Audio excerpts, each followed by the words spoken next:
"Mummy!" the little girl cried, wrapping both arms around the woman's legs as men with cold eyes froze in shock. And in that single breath, the most feared man in the city felt his power collapse. The child's voice cut through the room like a blade. "Mummy." One word. Soft, small, unplanned. She clung to the black woman's legs with a fear so pure it stopped every breath around her. The men in tailored suits, the guarded doors, the weight of quiet danger, all of it paused. The man at the center of the room, the one whose name made streets fall silent, felt something unfamiliar tighten in his chest. He had ruled fear for decades. He had never ruled innocence. The woman did not pull the child away. She did not bow. She did not beg. She stood still, hands calm at her sides, spine straight, eyes steady. Her silence was not weakness. It was restraint. Everyone expected the man to explode. They expected orders. They expected punishment. Instead, something older than rage moved inside him, and in that moment, the city's most feared boss made a choice that would change every life in that room. She was visually striking in a way that did not ask for attention. Her skin carried the warm depth of polished earth after rain. Her hair was pulled back with care, not vanity. Her clothes were simple, clean, and practical. There was no sign she belonged in this world of power and threat, except for one thing: she was unafraid. The men around her noticed it before they understood it. Fear usually had a smell: cold sweat, shallow breath, a trembling in the hands. She showed none of it. The only movement she made was a slight bend of her knees to meet the child's grip, grounding her, protecting her, anchoring her to something solid. The child's face was pressed into her leg. The woman could feel the tiny heartbeat racing through thin fabric. She rested one hand gently on the child's head, a silent promise of safety. This was supposed to be a simple meeting. She had been called in because of her work, because she helped people no one else wanted to help. Children without papers, women without protection, families trapped between systems that did not see them. She had not known whose office she was walking into until the doors closed behind her. Now she knew. Long before this moment, long before the power in the eyes watching her, she had learned how to stand still under pressure. She grew up in a narrow apartment filled with the smell of strong tea and old books. Her mother worked long hours. Her father left early and never came back. The responsibility found her young. She learned to listen more than she spoke, to read rooms, to feel danger before it arrived. She became a nurse because healing felt like resistance, because saving one life felt like pushing back against a world that crushed too many. She worked night shifts in emergency rooms where pain was constant and gratitude was rare. She learned the weight of blood-soaked uniforms, the ache in her feet after standing for 14 hours, the sound of grief when a heart monitor went flat. There were nights she sat in her car afterward, hands on the wheel.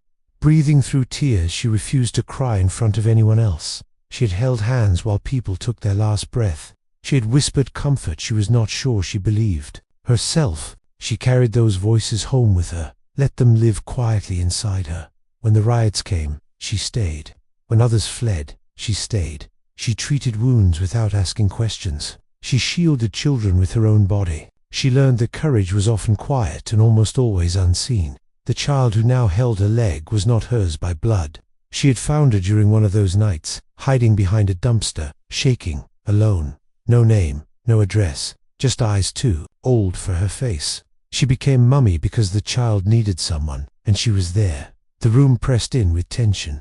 The boss's men waited for a signal. Their loyalty was trained, sharp, ready. The child had broken a rule no one dared to break, touching without permission, interrupting power. One man shifted his weight, another cleared his throat, a third looked away, uncomfortable with the way this moment felt to human. The boss watched. The woman closely had seen fear in every form. He had seen lies dressed as bravery, but this was different. Her calm was not an act, it was earned. He thought of his own daughter, the way she used to run into his arms before the world taught her who he was. The way innocence fades when surrounded by violence. The memory hit him harder than any threat ever had. The woman finally lifted her gaze. She did not stare him down. She simply met his eyes, steady and honest. There was no challenge there, only a silent line drawn. This far, and no further. Inside her chest, her heart pounded. She knew danger. She respected it, but she would not let it rule her. Not now. Not with a child holding on to her. If this was the end, she would meet it standing. The pressure thickened. Silence stretched until it became unbearable. Then the boss did something no one expected. He stood. The scrape of his chair against the floor sounded louder than it should have.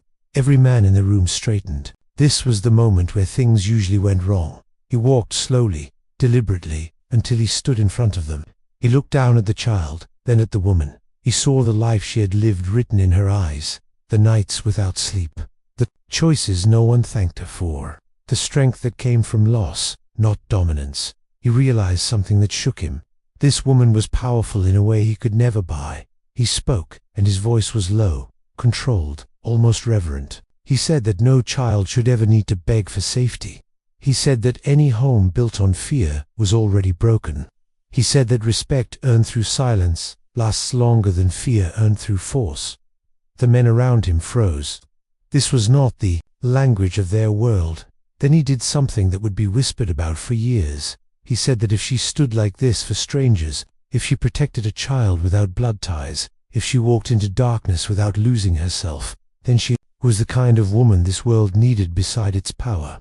He asked her to marry him, not as a demand, not as a threat, but as a vow spoken in front of witnesses who understood the weight of it. The woman did not answer immediately. She felt the child relax slightly against her leg. Sensing the shift, she felt the room holding its breath. She searched herself, not for fear, but for truth. She thought of the lives she had saved, the compromises she had refused, the lines she would never cross. She understood the danger of this world. She also understood influence. Change rarely came from the outside. She spoke softly, her voice steady. She said that power without compassion rots. She said that love cannot survive control. She said that if she ever stood beside him, it would be as an equal, not a symbol. The boss nodded. He said that equality was exactly what he was offering. He said that she had already disarmed him without lifting a finger. He said that strength like hers deserved protection, not ownership. Around them, something shifted. Men who had lived by fear their entire lives felt something unfamiliar settle in their chests. Respect. One of them would later say that silence can be louder than gunfire. Another would say that dignity is a weapon no one can take from you. The proposal changed everything. News traveled fast, but not as rumors, as truth. The boss began to dismantle parts of his empire that fed on harm. Shelters replaced warehouses, clinics replaced hidden rooms. The woman led these changes, not from behind him, but beside him. She did not lose herself. She expanded the space where others could breathe. The child grew up in hallways once filled with fear, now filled with light. She learned that strength could be gentle. That power could kneel to protect. People watched in disbelief as a city slowly transformed. Not because of threats, because of example. One quotes spread quietly, passed from mouth to mouth. Silence is not weakness when it protects the innocent. Another followed. The bravest people do not shout, they stand. Years later, the room where it all began looked different, softer, warmer. The woman stood by the window, watching the city she had helped change. The boss stood beside her, no longer feared, but respected in a deeper way. They did not speak much. They did not need to. The child ran in, older now, laughing, free. She wrapped her arms around both of them, and in that simple act, the truth became clear. The strongest revolutions begin with compassion. The deepest power is quiet. And sometimes the world changes because one person refuses to let go. If this story moved you, share your thoughts in the comments and tell us where you are watching from. Subscribe for more stories that honor silent strength, unseen courage, and the power of choosing humanity over fear.